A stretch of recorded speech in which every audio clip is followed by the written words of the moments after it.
జై శ్రీరామ్. ఇవాల్టి ఆధ్యాత్మిక కార్యక్రమంలో మనం మంచి విషయాలు తెలుసుకుంటున్నాం. పిల్లలకి కాదు, విద్యార్థులకు కాదు, అలాగే యువకులు కాదు. అలా మంచి విషయాల్లో ఒకటి కొంతమందికి బాధ కలగచ్చు ఎలాగైనా సరే. ఎందుకంటే అందరిలోకి ఈ విషయాలు వెళ్ళాలి. కొంతమందినైనా మారాలని ఉద్దేశంతో మనం చేస్తున్నాం ఈ వీడియోస్ అన్ని కూడా. అలాంటి మనకు తెలిసిన విషయాలు బుక్స్‌ల ద్వారా గాని, లేతే ఎవరి ప్రవచనాల ద్వారా గాని, ఇవన్నీ కూడా సొంతంగా ఊహించినవి కాదు. ఇవన్నీ కూడా బుక్స్ చదివినవి గాని, లేదా ఏవైనా ప్రవచనాలు చెప్పినవి వాటిలో పాయింట్స్ మనం చేసుకొని, ఓకే. ఈ పాయింట్స్ మన యువకులు మన విద్యార్థులకెళ్తే బావుంటుందనే ఉద్దేశంతోటి ఇవన్నీ చేయడం జరుగుతుంది.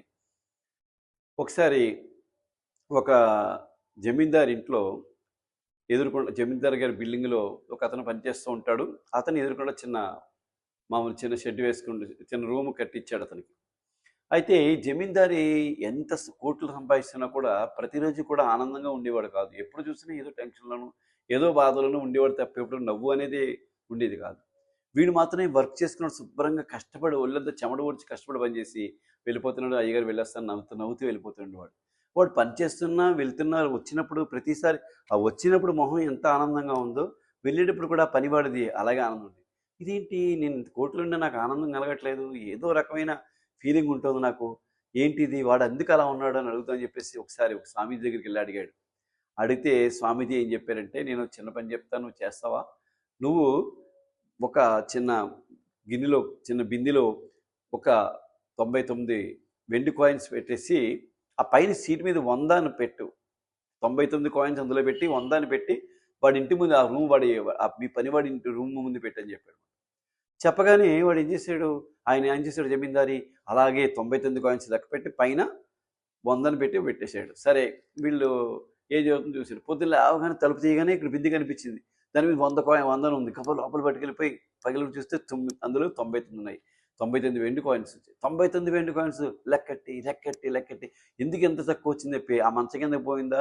లేకపోతే ఇంకో పెట్టి కిందకు పోయిందా అని మొత్తం గదంతా వెతికి కనపడపోతే పిల్లని పిలిచి అరిచి ఏమైంది అని పెద్ద గొడవ చేసి 2 రోజులు బట్టి ఆ 99 ఉన్న 99 కాయిన్స్ గురించి ఆలోచన ఏం చేద్దామని పోయి ఆ ఒక్క కాయిన్ గురించి అంతవరకు ప్రశాంతంగా గడుపుతున్న వాడి ఇంట్లో పెద్ద గొడవలు జరిగాయి. జమీందారు చూసి అదంతా చూస్తున్నాడు. ఏంటి ప్రతిరోజు ఇంత ప్రశాంతంగా నవ్వుతూ ఉండేవాడు. ఏంటి గడబడగా ఉంది ఇంట్లో అనుకున్నాడు. అది స్వామి దగ్గరికెళ్ళి అడిగాడు. చూసావా? వాడికి నువ్వు 99 కాయిన్స్ ఇచ్చావు.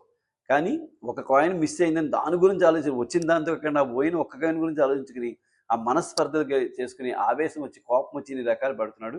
ఇది చూసావా అని చెప్పేసి అన్నాడు. అనగానంటే ఇప్పుడు భగవంతుడు మనకిచ్చిన దాంతో మనం ఆనందం పొందకుండా లేని దాన్ని కోరుకున్నప్పుడు, మనకి అక్కర్లేనిది మనకొచ్చినప్పుడు డెఫినిట్‌గా మన కాన్సంట్రేషన్ దాని మీద పోయి ఏమవుతుందంటే, మన ప్రశాంతత పోతుంది. వాడు నిజంగా ఇంతకాలం ప్రశాంతంగా ఉండేవాడు.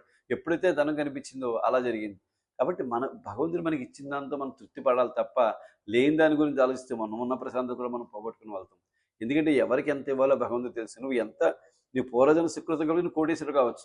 ఇంకొకడు నీకు వాడి పూర్వజన్మ సుకృతం కాబట్టి వాడు మామూలు సామాన్యుడు కావచ్చు. కానీ ఈ సామాన్యుడు కోటీశ్వరుడు అవ్వాలని కోటీశ్వరుడు సామాన్యుడిని చూసి వాడికన్నా నేను ఆనందంగా ఉంది ఇలా పోటీ పడితే వాడు ఎవరు ఏమి చేయలేరు. ఎందుకంటే ఇది మనసుకు సంబంధించింది. ధనం ఉన్నా లేకపోయినా. ధనం లేనివాడు కూడా మనసు మనసు ఆనందంగా పెట్టుకోగలడు. ధనము ఉన్నవాడు మనసు మంచిదైతే వాడు ఆనందంగా ఉండగలడు. ఆ మనసు మీదే ఆధారపడి ఉంటుంది తప్ప ఇలాంటి విషయాలు కాదని చెప్పేసి మనం గ్రహించాలి. జై శ్రీరామ్.